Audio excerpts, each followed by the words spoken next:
কড়াইয়ের তেল গরম হতে থাকুক, ততক্ষণে হাতে সাদা তেল মাখায় নিচ্ছি। এবার কোপ্তার শেপগুলো দিয়ে দেবো। হাতে একটু তেল মারি না, তাহলে কোপ্তাটা বানাইতে বেশ সুবিধা হয়, হাতে লেগে যায় না। এবার আমি একটু চ্যাপটা করে নেবো, গোল গোল করে আর কি কোপ্তাটা বানাবো। আপনারা আপনাকে পছন্দ মতো কিন্তু কোপ্তার শেপ দিয়ে নেবেন। কড়াইয়ের তেলও উষ্ণ গরম হয়ে গেছে, উষ্ণ গরম তেলের মধ্যে কোপ্তাগুলো দিয়ে দেবো।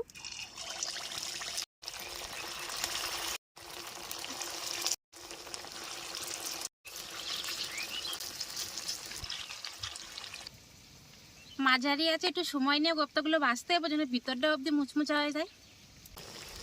প্রায় 2 মিনিট হয়ে গেছে, আর কাসুরি মেথি ভাজার বেশ সুন্দর গ্রান কিন্তু বেরোতেও শুরু করে দিছি। কোপ্তাগুলো এবার আস্তে করে উল্টাই দেবো।